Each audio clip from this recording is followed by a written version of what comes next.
The first message didn't say her name, only one word, alive, glowing.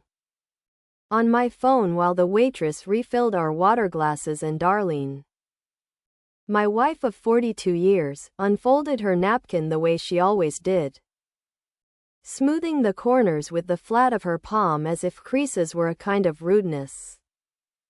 I should have slid the phone face down. I should have let that word sink into the table like a spill and never looked back. But the truth is I had been waiting for someone to ask me that question for years. And when I answered, just leaving dinner, can talk in an hour, I lit the fuse that would burn through the rest of my life like dry grass. Her name was Karina and she worked, at least that's how she introduced it, as a consultant on intergenerational programs at the community center where I volunteered twice a week alphabetizing donated paperbacks and fixing the jam-prone office printer. The first time she touched my wrist it was because the printer had grabbed her blouse cuff and I reached in without thinking, learned heroics from a lifetime of pressroom snags. And she laughed when I freed her, said, "I knew you were the man for the job." Which shouldn't mean anything to a man my age, but the words landed like heat. Because most people had stopped looking at me as if I were the answer to any problem at all.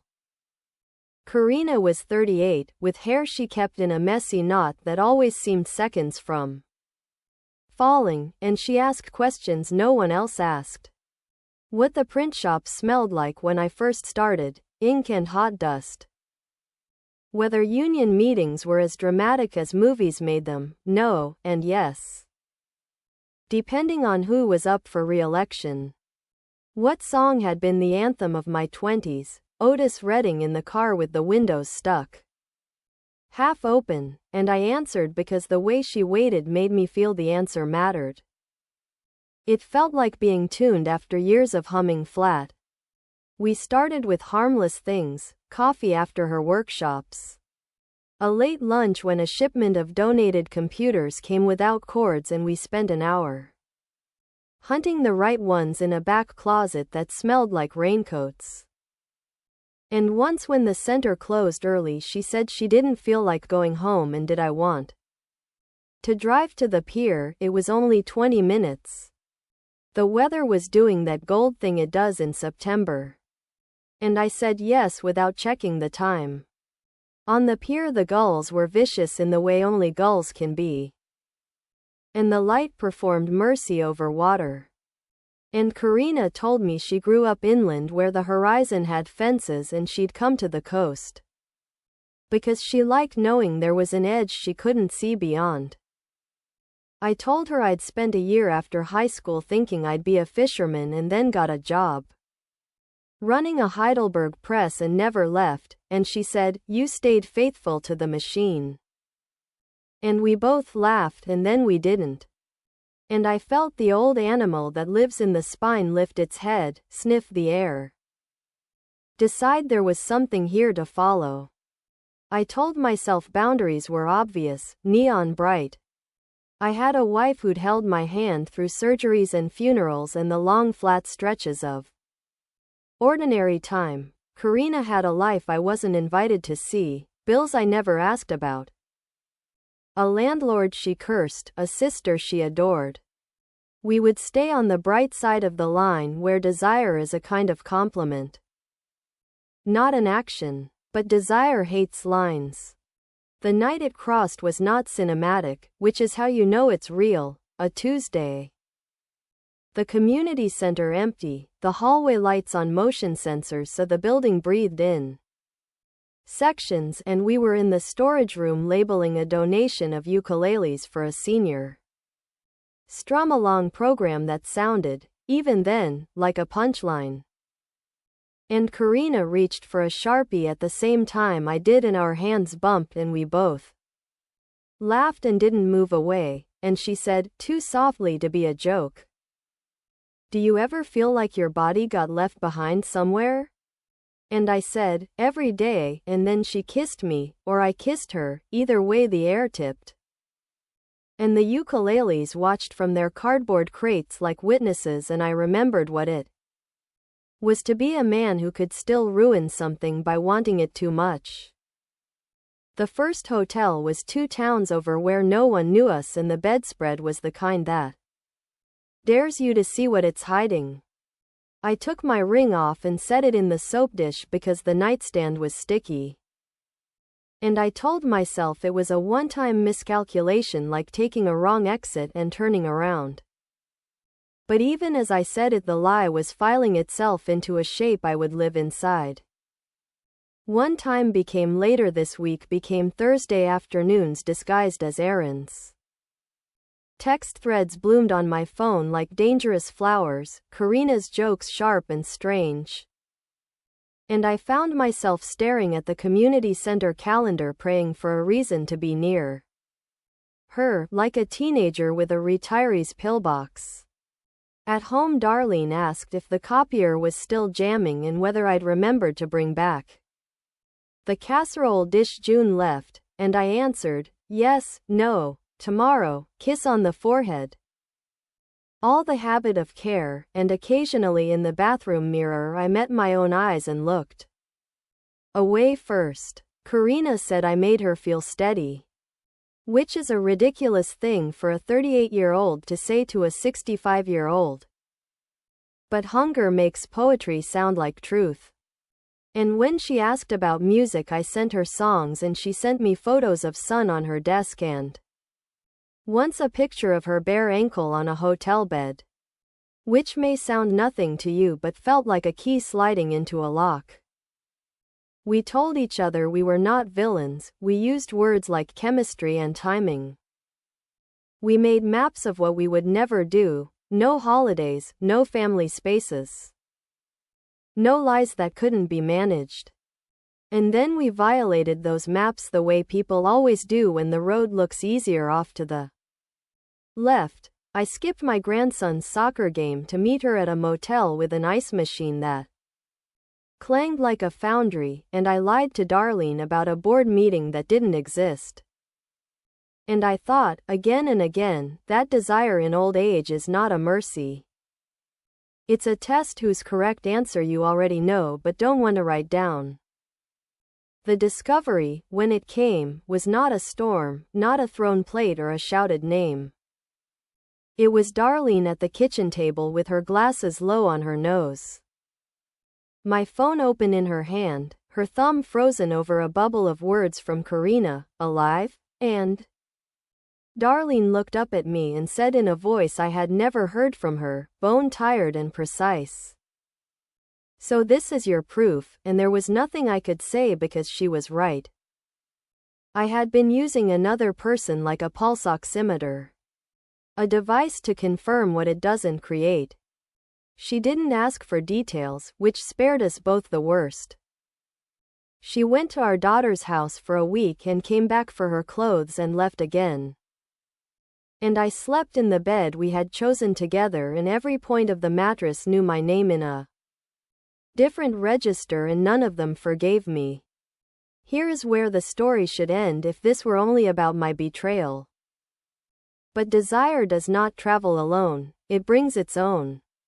Weeks after Darlene moved out, Karina didn't disappear the way I secretly feared and partly expected. Instead, she pulled closer. Asked if I'd ever considered renting a place by the beach for the winter. Laughed when I blinked, said it would be our time. And for a minute the proposition landed like rescue. A raft tossed toward a man who can't admit he's in over his head. But the raft had seams I couldn't ignore. She asked about my accounts in a way that was maybe practical and maybe not. She mentioned a friend with a condo who could give us a deal if we paid in cash. She began to ask if I had access to the community center's donor list because she wanted to pitch a new program, and didn't the director trust me? And I felt a small cold hand wrap around the base of my spine, a tremor not of age but of recognition, the machine in me that knows when gears aren't lined up right. I told her no about the list, and the look that crossed her face was not disappointment. Exactly, but irritation, like a faucet that should turn and doesn't. It passed. She kissed me. We booked a weekend in Naples. I told myself not to be paranoid. 2 days before we were supposed to go, a man knocked on my door wearing a county badge and asked if I had a moment to discuss a complaint filed by the community center about a breach of data, and my first thought, shamefully, was that Darlene had told them everything. But the man was kind and methodical and asked if I knew Karina Alvarez by any other name. And when I said no, the room tilted because apparently someone with that face had applied to 3 different nonprofits in the last year, pitching the same consulting package, getting access to donor lists, and moving on. The director confirmed that nothing had left the center thanks to a tight-mouthed receptionist who'd never liked Karina's shoes. And I told the man I didn't know anything and hated the way he looked at me. Pity that wasn't about the crime, pity about me. When he left, I called Karina and said we needed to talk. And she laughed it off, said people were threatened by her. Said the director was a small man in a smaller job. I told her I'd meet her at the hotel anyway because I was a coward who wanted to see if the story could be salvaged by skin, and that night in the lobby, with the aquarium bubbling and a child pressing his face to the glass, Karina looked at me with impatience and maybe something darker and said, "You don't have the stomach for this," and I said, "For what?" and she didn't answer. She just walked past me toward the elevator. And I followed because desire is a leash you put on yourself. In the room, she took a call with her back to me and spoke Spanish fast. The kind of fast that hides things. And when she hung up, she began to talk about the condo again, the payment, the timeline. And my phone buzzed with a text from an unsaved number. Ask her who Alma is. I stared at the screen as if it might tell me the answer, and Karina saw my face and smiled. Small and sharp, and said, "You really don't remember, do you?" And the room tunneled because there it was, the twist snapping into place like a trap. Alma. A woman from 1987, a press feeder with hair that smelled like Marlboros and coconut. A week of flirting that went nowhere, a rumor that did. A meeting where I didn't defend her loud enough and then didn't defend her at all. A layoff blamed on slow orders but really on the oldest story. Someone needed to go and she had the least protection, and I had filed it under youthful selfishness and moved on. And Karina said, "My mother cried in a kitchen for a year because of men who spoke your name without consequence," and I said, "Because the past makes children of us." I didn't fire her. And she laughed like the gulls, pure derision, and said, "But you didn't stop it." And I saw it then. I had been a mark she chose and I had chosen myself for her. And both of us were right. She said she hadn't planned to take anything I hadn't offered. She said she wanted to see if a man like me would do what men like me always do. She said maybe there was a condo and maybe there wasn't. She said she had loved me a little and hated me a lot, and neither emotion was enough to build anything on. And then she kissed me once, gently, like a nurse might touch a fevered forehead, and left with the grace of someone who never had a suitcase to begin with. I sat on the edge of the bed and looked at my ring in the soap dish and thought about all the ways desire disguises itself as redemption. A message that says alive.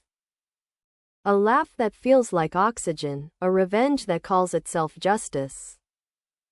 I thought about Alma and the meeting I stayed quiet in and the way silence is not neutral. It's a vote counted even when you pretend your hand isn't raised.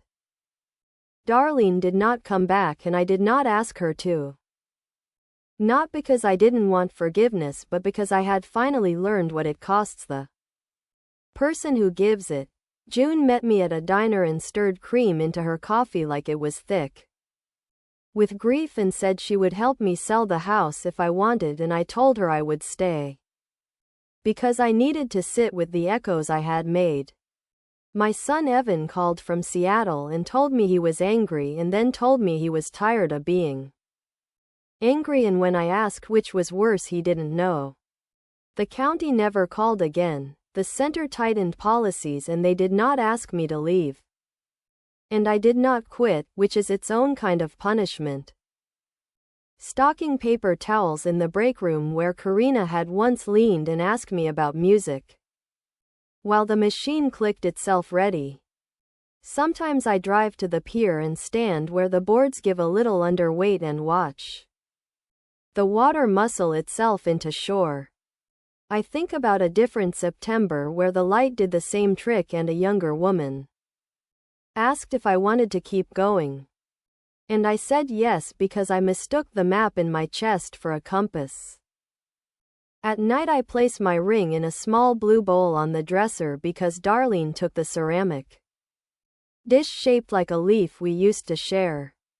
The bowl clicks in a way that reminds me of the ice machine at that first motel, and I let the sound be a warning, not a lullaby. Desire did not die when I turned 65, and that is not a victory. It is a fact like weather, a tide that doesn't care which castles it knocks down. It woke and found me, and I handed it the keys and called myself alive. And what it gave back was a mirror I could not bear to hold. I do not know if Alma would accept an apology, and I do not know where to send it. I do not know if Karina tells this story to anyone. Whether I am a villain or a footnote or a lesson she uses to make people laugh after 2 drinks. I do not know if Darlene will ever sit across from me again for anything but signatures and logistics. I know only this. The next time a message blinks with a word that pretends to measure my pulse, I will turn the phone face down and listen to the steady engine of my own breath. I will walk to the kitchen and wash a plate and wipe it dry and set it on the rack and call that proof enough. And when the morning comes, as it always does, rinsing the night off the houses one roof at a time, I will pour coffee into a cup that has no history except what I give it and stand by the window while the street lets out its small noises, sprinklers, a dog, a truck backing slowly, and I will say out loud, as if the room needed reminding, that being alive and being good are not the same, that desire without memory is a thief, and that I am trying, even now, to remember who lost what and why, so that the next tide finds fewer things it can carry away.